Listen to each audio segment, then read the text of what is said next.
Beleza, vamos hoje falar sobre Fahrenheit 451, uma obra, nossa, o que dizer dessa obra, né? Extraordinária, do grande Bradbury, que morreu aí em 2012. Eu vou ler o pós-fácil aqui da obra do Bradbury, porque ele vai falar sobre uma certa censura de determinadas minorias, que chama a atenção de muita gente que está acostumada com o capitalismo woke e que não tem experiência de vida, não viveu outro período onde não existia essa pressão de grandes empresas para imprimir na mentalidade das pessoas uma determinada moral específica, e aí elas acham que o mundo é o que elas têm acompanhado. Esse pessoal que nasceu nos anos 2000 ou até em 2010, né, são novinhos ainda, não precisam ter um choque de realidade, e essa obra, podem ter certeza, nos dá muitos insights a respeito do que o mundo pode ser se nós nos submetermos aí à censura. Então, antes de começar aqui a ler a parte do próprio Bradbury explicando, né, por que ele escreveu o livro, eu quero agradecer a todos que estão auxiliando o Apoia-se aí no meu canal, no YouTube e também no podcast. Muito obrigado aí pelo apoio, né, o que dá incentivo para eu continuar esse trabalho aí de expressar variados estudos, seja de filosofia, história ou literatura, e teologia também, que eu gosto bastante, né, vocês devem saber já, através de áudio. Então vamos lá. Eu vou ler um artigo genérico aqui da internet, só para dar uma base para a galera que não conhece ainda o Fahrenheit 451, e o autor, né, que é o Ray Bradbury. E aí depois a gente vai ler então as palavras do próprio autor, escritor, ok? Então vamos lá, o Fahrenheit 451 é um romance distópico de ficção científica, como eu já disse, do Ray Bradbury, publicado em 1953, tá? Então antigaço, cara, 1953. Nos Estados Unidos, certo?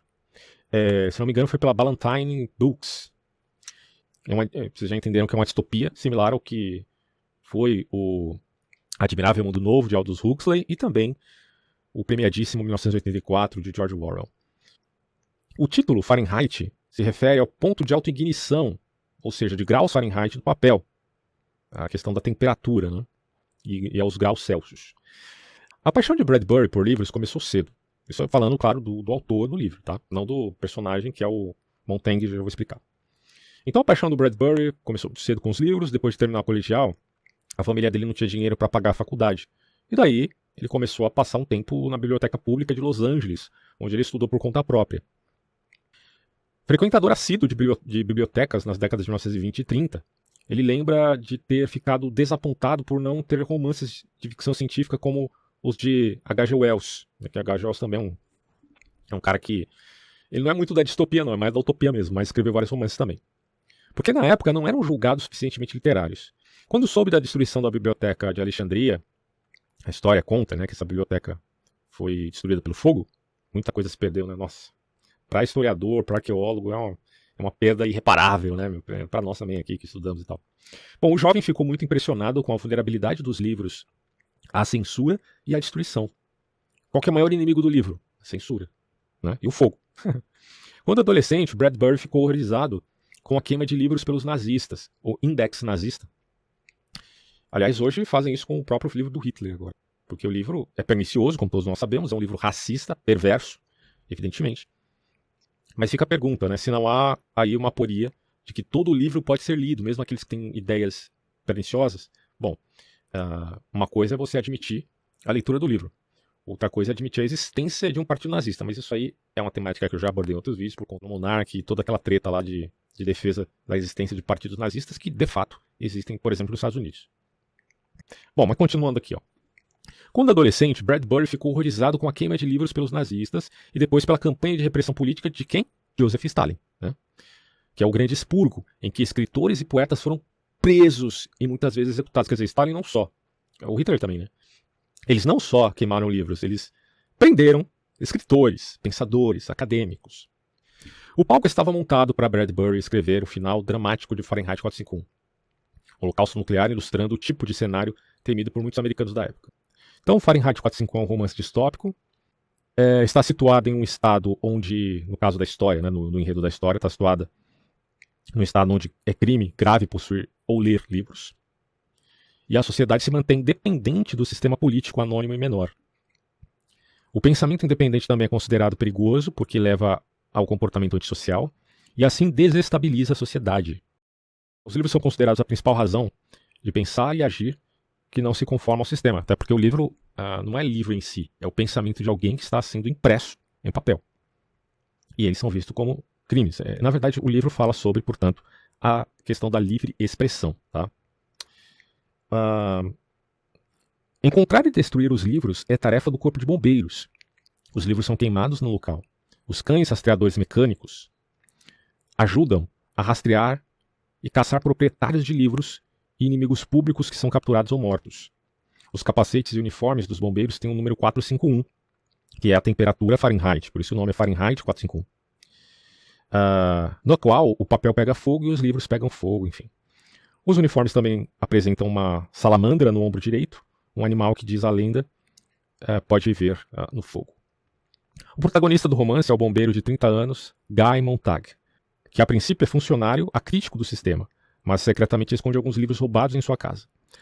Através de Clarice, de quase 17 anos, ele conhece a arte das palavras, o valor do pensamento livre e a beleza da natureza. Clarice pergunta se ele está feliz. O Montag começa a pensar mais profundamente sobre a pergunta de Clarice, né? E aí ele passa a ter muitas dúvidas. É uma crise existencial. Ele também percebe que há pouca cobertura na mídia sobre a guerra na qual seu país está envolvido. Durante uma de suas outras missões, uma mulher escolhe o suicídio ao ser queimada com os livros. Ela preferiria morrer a se curvar às pressões do sistema. Traumatizado, Montag se afasta do trabalho no dia seguinte. Seu superior o visita e o ensina sobre as origens das condições predominantes. A rejeição da literatura, da cultura e do pensamento independente não foi imposta pelo governo. Esse que é um detalhe importante, né, na obra do Fahrenheit. Não é o governo que está impondo a censura, mas ocorreu gradualmente por meio de mudanças sociais que buscavam um nivelamento do nível geral e censura estatal, para que todos os cidadãos fossem intelectualmente iguais, ou seja, por conta do igualitarismo aporético, você limita a intelectualidade das pessoas. E aí ele fala assim, e nenhuma minoria se sinta discriminada. Já deu para ver a pegada aqui do Bradbury, é uma crítica também muito forte à censura das minorias. E essa é a temática que a gente vai ler daqui a pouco. Aí o chefe do Montag, ele fala, olha, eu li vários livros e aquilo nunca me foi útil, né? É a diferença do pragmatismo para a contemplação, como se a contemplação não fosse útil, então para que eu vou ler livros? Já que o mundo se tornou profundamente pragmático. Você só lê os livros pragmatistas, né? Para não dizer outra coisa, mas nem isso, porque aqui no mundo do Montag, qualquer livro é uma merda. Segundo, claro, os censuradores. Montag, porém, quer experimentar livros por si mesmo e convence sua esposa a ler com ele. Mildred reage com desdém, porque se sente perturbada em sua atividade habitual de horas de televisão. Então a televisão é um problema no mundo do Montag e do Bradbury também, que é o mundo real, nosso. Só que hoje não é a televisão o problema, né? Hoje o maior problema, sem dúvida nenhuma, são as redes sociais, que tiram o foco das pessoas, que não conseguem sequer ler, sei lá, 5, 10 páginas de um livro. Se elas leem 10 páginas, eles já acham uma tortura, mesmo que seja um tema que elas gostem. Mas enfim, isso também depende de país para país, né? Nessa situação, Montag percebe que precisa de ajuda e procura um mentor no professor de literatura aposentado, que viu como os departamentos de estudo culturais das universidades foram fechados. Montag ignora o aviso desse professor e acaba lendo um poema. Ele é então denunciado por sua esposa ao seu superior. Como punição, Montag tem que usar seu lança-chamas em sua própria casa, né, com os livros que ele tinha ali escondido. Montag conseguiu escapar rio abaixo para a floresta fora da cidade. Lá ele se junta a um grupo de dissidentes que, silenciados pela mídia, vivem na floresta, fora da cidade, e memorizam livros depois de lidos para salvá-los do esquecimento. Durante a guerra, a cidade onde Montag morava é quase completamente destruída por um ataque aéreo. Após a destruição, os dissidentes voltam para a cidade, esperando um novo começo com os sobreviventes. A sociedade não é descrita em detalhes, tá, no romance do Bradbury, mas a liderança política age de maneira obviamente autoritária e as necessidades humanas são suprimidas para garantir o poder. O objetivo da ação do Estado é manter a população ocupada com meios simples para evitar a individuação e as ameaças resultantes ao sistema. Então a idiosincrasia das pessoas é quase que, enfim, proibida. Então é a maior temática, né, quando se fala de totalitarismo. Isso é alcançado, por exemplo, com programas de televisão que podem ser vistos em telas de vídeo, na sala de estar de casa, e nos quais os espectadores podem participar. Devido ao constante ruído da mídia, de massa, né, do rádio, da televisão, que na época de Bradbury é o que prevalecia, hoje é muito mais, repito aqui, a internet, as pessoas são forçadas a tomar pílulas para dormir porque, enfim, né, vivem uma vida muito rasa. Além disso, a sociedade é muito agressiva. As pressões sociais levam as pessoas, especialmente os jovens, a ver o assassinato como algo divertido, porque se perdeu o senso até da dignidade humana. Por exemplo, perseguir outros cidadãos na estrada torna-se um prazer diário. A fuga de Montag também é televisionada, inclusive, e termina com a morte de um homem inocente que se passa pelo próprio Montag. O pensamento independente é um tabu absoluto nessa sociedade do Bradbury. A visão geral é que isso só leva as pessoas a serem antissociais. Porque se você tiver um pensamento muito original, você vai ser antissocial, supõe-se. Não necessariamente, mas o livro dá essa conotação necessitarista. E isso causaria um desequilíbrio na sociedade como um todo, nesse exagero aporético do totalitarismo do livro. Não do livro, né, mas da sociedade descrita no livro. Para evitar precisamente esse pensamento independente, a sociedade é constantemente entretida. Então você tem uma mídia de massa que é utilizada como controle. Isso não te lembra um pouquinho do malfadado capitalismo woke? Ah, mas o que é woke? Assista meu vídeo anterior, onde eu falo sobre a cultura woke. Bom, aí ele fala aqui, ó, livros como romances, biografias e poemas são vistos como o principal inimigo da sociedade. Não é qualquer livro, né, mas aquelas literaturas, biografias e poemas e romances, pois podem despertar sentimentos nas pessoas e colocá-las em estado de tristeza. Os livros são, portanto, procurados e queimados pelos bombeiros. A brigada de bombeiros, nessa distopia, não está lá para apagar incêndios, como a gente já percebeu, mas para incendiar livros. Ou, a gente pode resumir isso não como livro propriamente dito, o livro é um símbolo aqui, mas inicialmente os bombeiros estão lá para incendiar as mentes criativas, que é bem pior. É baseado nos expurgos de Stalin. Não é você matar o livro, porque o livro é um efeito. Você vai matar a causa. E qual é a causa? É o escritor, é o poeta. Se você mata o poeta, se você mata o escritor, aí você não vai ter livros. Né? Você vai focar na raiz do problema e não no sintoma. As pessoas que possuem e leem livros são inimigas do Estado, que estão sendo perseguidos. O Estado que persegue essas pessoas. Suas casas e bibliotecas são incendiadas pelos bombeiros e as mortes também são aceitas. No entanto, essa constituição da sociedade não foi realizada pelo governo totalitário dominante. Esse é um ponto que a gente tem que entender aqui na obra dele. Em vez disso, as pessoas se colocaram nessa posição por meio de seu crescente consumo de mídia, principalmente por meio da televisão. Tá? O que o Bradbury imaginou foi uma coisa gradual, que foi gerando uma certa normatividade nas pessoas e fazendo nascer uma censura espontânea. Tá? Não foi uma coisa imposta por um Estado totalitário. Embora o Estado totalitário possa emergir daí, e na verdade emerge de fato. E esse é o tema da obra do Fahrenheit 451. Porque quando você percebe a nossa sociedade hoje, na década de 2020, o que você tem é uma sociedade que está numa graduação de cultura do cancelamento, de censura. Né? E o Bradbury ele deixa bem claro esse ponto. Não importa se é de direita, se é de esquerda, se é de centro.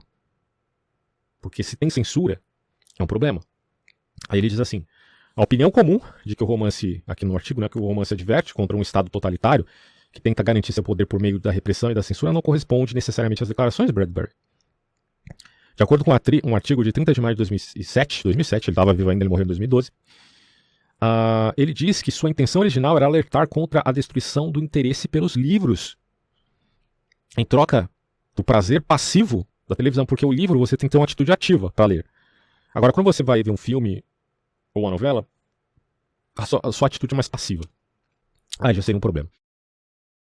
Na sociedade do romance ainda há eleições aparentemente livres, em que o principal fator é a atratividade dos candidatos. E a proibição de livros não foi inventada pelo governo, mas decretada a pedido do povo. Então, o povo ele está tão alienado, está tão controlado, que eles é que determinam, a vontade da maioria é que determina que os livros são algo ruim. É bem assustador, né, isso, cara?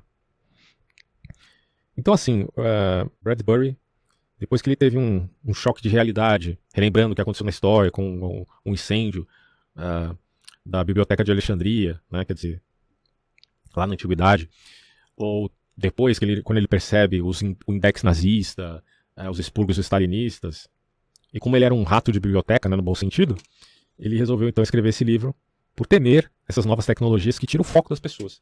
E hoje em dia, quando você fala de por exemplo, um TikTok da vida, onde você fica passando vídeos de 30 segundos a 1 minuto, ou no próprio YouTube, você começa a pensar, caramba, esse dia eu mesmo estava assistindo alguns shorts do YouTube, e eu percebi, depois de ficar vendo aquilo, que já tinha passado 1 hora. Eu falei, caramba, mano, E quando eu parei de ver, eu me senti mal.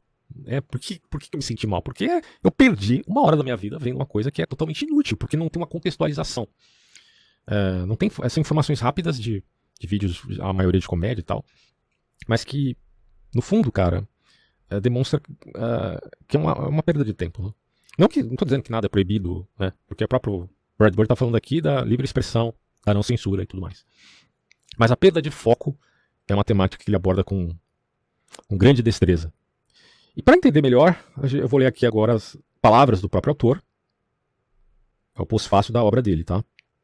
Claro, eu tô lendo aqui em língua portuguesa mesmo. Ele vai falar assim, ó. Eu não sabia, mas estava literalmente escrevendo um romance barato. Na primavera de 1950, o romance, lembrando, saiu em 53, escrever e finalizar a primeira versão do The Fireman, que mais tarde se tornou o Fahrenheit 451, custou-me $9,80 em moedas de 10 centavos. Se eu não me engano, ele teve que alugar uma máquina de escrever para... Hoje é tão fácil você escrever um livro no celular mesmo. E o Brad Bird tinha toda essa dificuldade aí. De 1941 até aquela época, eu havia datilografado todos os meus trabalhos em casa, na garagem. Fosse em Venice, Califórnia, ou nos fundos daquela em que minha mulher, Marguerite, e eu criamos nossa família. Eu era expulso da garagem por minhas adoráveis filhas, que insistiam em dar a volta até a janela de trás e cantar e batucar nas vidraças. O pai tinha de escolher entre terminar uma história ou brincar com as meninas. É uma escolha difícil. E claro que eu optava por brincar, né? É a famosa preguiça boicotadora da vida. O que punha em risco a renda familiar, inclusive. Era preciso encontrar um escritório para não ter essas distrações. Só que nós não podíamos pagar um, diz ele. Eu vou ter que virar a tela aqui porque a letra está muito pequena no PDF. Vamos ver aqui se melhora. Finalmente, localizei o lugar exato. A sala de datilografia no porão da biblioteca da Universidade da Califórnia, em Los Angeles. Ali, enfileiradas, havia 20 ou mais velhas máquinas de escrever. A famosa Remington, que eram alugadas a 10 centavos por meia hora. É isso mesmo, ele alugava. Você enfiava a moeda, o relógio tic-taqueava, feito louco, e você datilografava furiosamente para terminar antes que se esgotasse a meia hora. Pelo menos isso dá um choque de concentração, né, o cara? Se ele tem tempo, isso acaba gerando uma certa disciplina ali e um maior foco, né, na hora de escrever. Assim, diz ele, tinha uma dupla motivação pelas crianças e eu era levado a sair de casa e pelo cronômetro de uma máquina de escrever. Eu deveria me tornar um maníaco no teclado. Tempo realmente era dinheiro nesse caso. Terminei a primeira versão em cerca de 9 dias. 9 dias ele escreveu a primeira versão. Com 25 mil palavras. Era metade do romance que acabaria de se tornando. Então metade do romance já tinha sido feito em 9 dias. E você reclamando da vida aí, né? Bom, entre investir em moedas e ficar maluco quando a máquina emperrava, pois lá se ia o precioso tempo, e máquina de escrever era assim, né? E enfiar e arrancar páginas da máquina, eu ficava zanzando pela biblioteca. Ali, eu vadiava perdido de amor, andando pelos corredores e percorrendo as estantes, tocando os livros, tirando-os da prateleira, virando as páginas, desenvolvendo-os aos seus lugares, afogando-me em todas as coisas boas que constituem a essência das bibliotecas. Que lugar você não acham para escrever um romance sobre a queima dos livros do futuro? Aliás, uma pausa aqui para me falar uma coisa. Quando eu fazia faculdade de filosofia, cara, eu geralmente ia bastante na biblioteca. Apesar da gente ter uma biblioteca disponível na internet, você pode baixar um monte de livro aí, inglês, português, espanhol, francês, com muita facilidade. Mas a biblioteca física te dá um sentimento de umidade intelectual muito profundo. Porque quando você entra lá, você percebe, caramba, olha o tanto de livro que tem aqui. E eu não vou poder ler nem 1% deles na minha vida inteira. Claro que tem muitas ideias que se repetem e são ensinadas com palavras diferentes. Mas muita coisa você vai passar pela vida sem conhecer. E isso traz um peso muito forte na nossa cabeça do tipo, eu tenho que baixar um pouco a bola, porque eu não sei de tudo. Então a experiência da biblioteca física traz essa força, né? O que você não tem, por exemplo, com a internet, que te dá a ilusão, porque a internet é um monte de resumos e resenhas, né? Ou vídeo, você tinha um vídeo de um livro. Ok, mas é uma crítica até do próprio Fahrenheit 451, né? Você não leu o livro porque você leu a resenha do livro. Bom, mas você não leu o livro mesmo, porque o conteúdo é muito mais rico ali no próprio livro. Então, por isso que a gente bate tanto na tecla na importância da leitura, né? Ela é muito mais ativa e ela implica na sua própria transformação interior, que é fundamental para todo indivíduo. Mas ele continua aqui dizendo o seguinte: mas chega de passado. O que dizer de Fahrenheit 451 nos dias de hoje? Mudei de ideia sobre muita coisa que o romance me dizia quando eu era um autor mais jovem? Está perguntando? Só se por mudar, entre aspas, vocês estiverem perguntando se meu amor pelas bibliotecas se alargou e aprofundou, para o que a resposta é um sim que ricocheteia pelas estantes e espalha o pó de arroz do rosto da bibliotecária. Ele ama as bibliotecas ainda. Amava, né, antes de morrer. Depois de escrever este livro, percorri mais contos, romances, ensaios e poemas sobre escritores do que qualquer outro autor imaginável na história da literatura. Escrevi poemas, Emily Dickinson, Charles Dickens e variados autores. Né? E ao longo do caminho, comparei Júlio Verne e seu louco capitão com Melville e seu igualmente obcecado marinheiro. Compus poemas sobre bibliotecários, tomei trens noturnos com meus autores favoritos, ficando a noite inteira acordado, tagarelando e bebendo, bebendo e batendo papo. Adverti Melville em um poema a se afastar da terra e transformei Bernard Shaw em um robô para colocá-lo a bordo de um foguete e fazê-lo despertar na longa viagem até Alpha Centauro para ouvir seus prefácios canalizados de sua língua para meu deleitado ouvido. Mas, sinceramente, eu não sou muito fã do Bernard Shaw, não.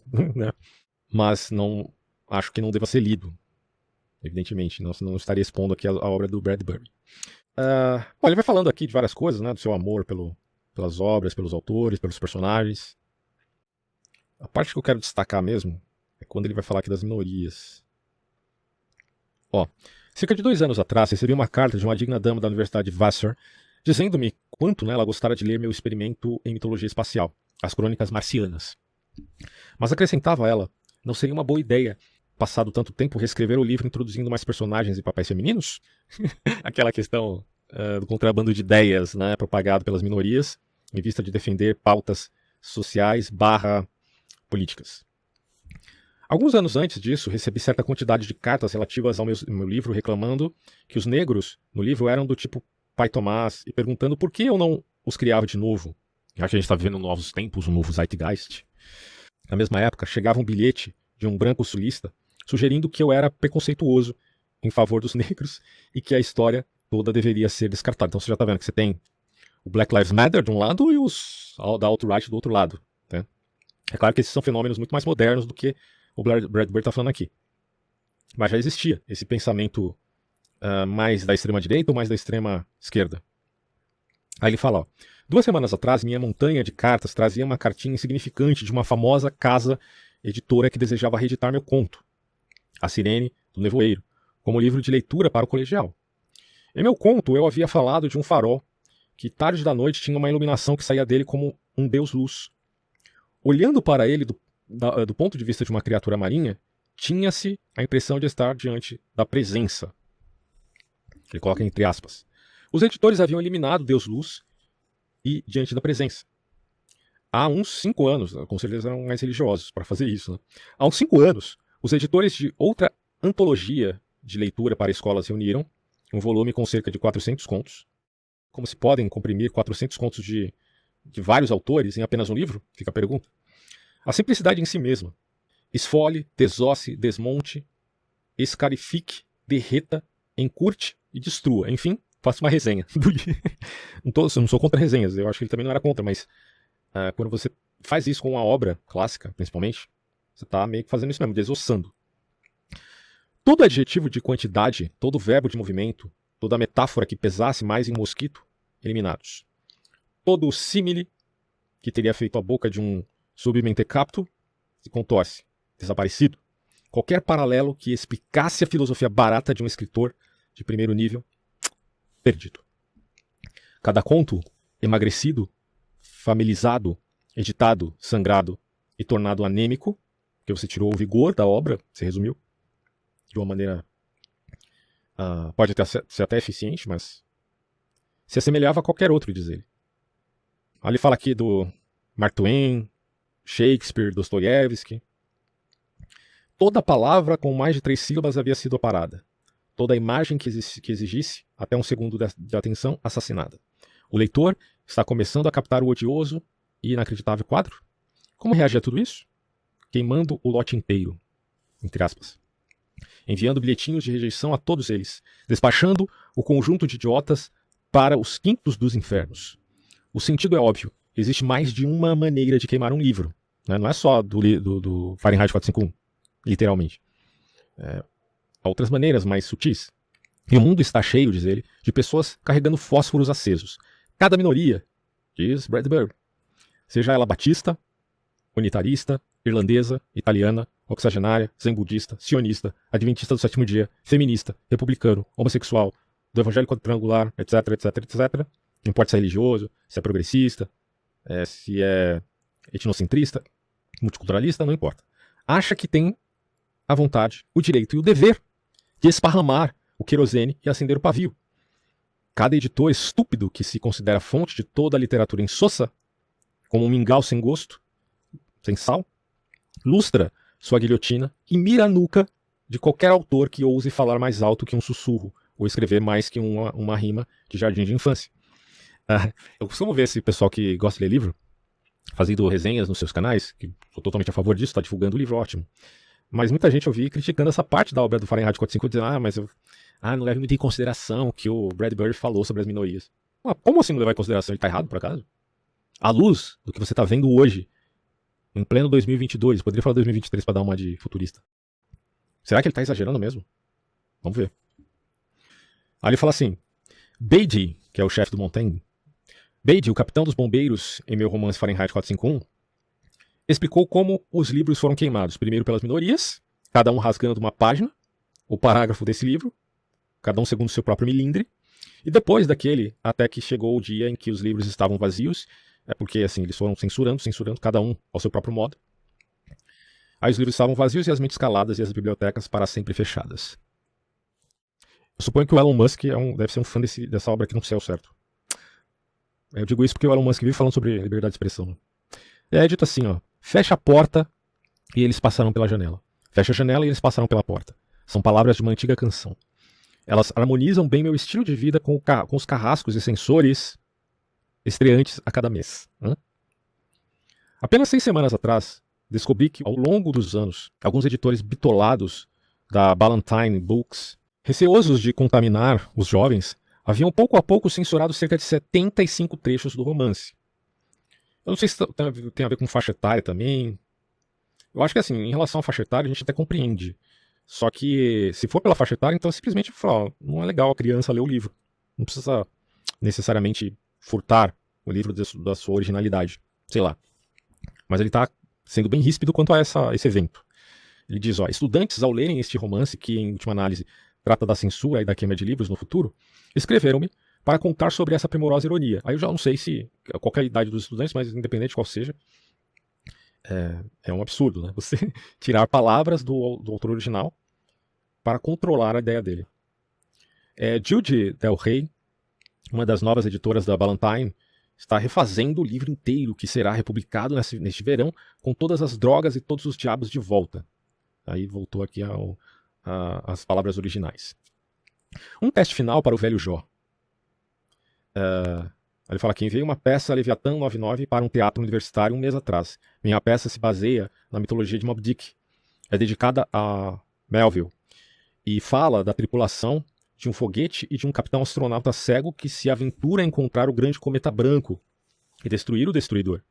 O drama estreará como ópera em Paris neste outono. Mas por hora a universidade escreveu respondendo que dificilmente ousaria encenar minha peça. Não havia nenhuma mulher nela. É exatamente o que acontece hoje, né? Quer dizer, essa questão do censor minoritário.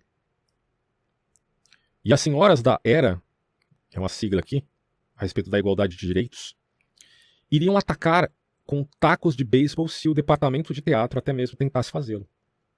Não tem muita mulher aqui, não tem representatividade, então culturalmente não importa. Como assim? Quer dizer que a arte não é feita pelo aspecto simplesmente da estética? Ela tem que carregar um elemento sociopolítico envolvido? Necessariamente? Quem que fez essa regra? Bom, rangendo meus pré-molares, diz ele, até esfarinhá-los, ele acabou gerando um certo bruxismo por conta dessa ocasião. Sugeri que isso significaria doravante não mais produzir, os rapazes da banda, nenhuma mulher. Ou, contando a cabeça de homens e mulheres, uma boa parte de Shakespeare jamais seria visto novamente. Particularmente se enumerarmos as falas e descobrirmos que todas as boas ficam para os homens. Aí, então, acabou Shakespeare, né? Porque Shakespeare tem que ser conhecido hoje se a maioria dos personagens, segundo o Bradbury, com boas falas, são de homens. Então, não é mais representativo Shakespeare. Queimem as obras dele.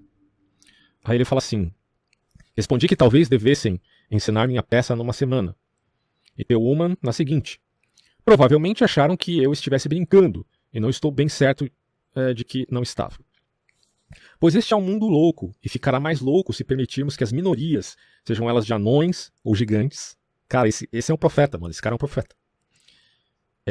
Sejam as minorias de anões, gigantes, orangotangos ou golfinhos, adeptos de ogivas nucleares ou de conversações aquáticas, pró-computadorologistas e neoluditas, débeis mentais ou sábios, interfiram na estética. Ou seja, Bradbury está dizendo, parem de interferir na arte com seus melindres. Porque se você é um grupo minoritário, não existe limites para existirem outros grupos minoritários de qualquer tema que você possa imaginar. Os defensores dos golfinhos, os defensores das baratas. Isso pode surgir. E aí, cada um com o seu próprio milindre. É claro que haverá censura. Isso não foi por parte de um Estado totalitário. Mas o Estado totalitário pode emergir daí, para regulamentar esse constante conflito por conta dessas tribos urbanas que vão se formando aleatoriamente. Aí ele diz: o mundo real é o terreno em que todo e qualquer grupo formula ou revoga leis, como num grande jogo. Mas a ponta do nariz do meu livro, ou dos meus contos ou poemas, é onde seus direitos terminam. E meus imperativos territoriais começam, mandam e comandam. Se os Mormons não gostam das minhas peças, eles que escrevam as deles. São livres para tal. Direito de ir e vir. Por que eu estou falando isso? Se os irlandeses detestam meus contos passados em Dublin, eles que aluguem máquinas de escrever. Na época aqui era máquina de escrever. Hoje você pode escrever em qualquer lugar. Se os professores e os editores das escolas elementares acharem que minhas frases trava-línguas partirão seus dentes de leite, eles que comam bolo rançoso, embebido em chá fraco, de sua própria produção apóstata. Aliás, as pessoas esses censores da atualidade estão transformando os jovens e as crianças em mentalidades fracas, patéticas e medrosas. É todo mundo tomando chá sem gosto. Se os intelectuais chicanos desejarem contar novamente meu maravilhoso terno sorvete, a expressão que ele usa aqui, para que tenha o feitio de um terno popular, é possível que o cinto se solte e as calças caiam. É bem interessante a imagética do autor aqui. Encaremos, portanto, a digressão é a alma do intelecto. Tirem-se os apartes filosóficos de Dante, Milton, ou do fantasma do pai de Hamlet, e o que fica são os ossos escálidos. Lawrence Stern disse certa vez: as digressões, incontestavelmente, são o brilho do sol, a vida, a alma da leitura. Elimine-as, e um inverno eterno reinará em cada página. Restabeleça-as ao escritor, aí ele avança como um noivo, saúda a todos, introduz a diversidade e proíbe que o apetite fracasse. Engraçado que hoje em dia se defende a diversidade, desde que não haja diversidade. É contraditório? Evidentemente que é. Porque se cada minoria tem o seu próprio milindre e quer proibir ofensas, então, na defesa das diversidades de variadas tribos, implica na falta dela mesma. Então, no fundo, é uma arbitrariedade de grupos que acontece, onde uns serão mais fortes que outros. Tá? Aí ele diz: em suma, não me insultem com decapitações, decepações de dedos ou esvaziamento de pulmões, que pretendam fazer em minhas obras.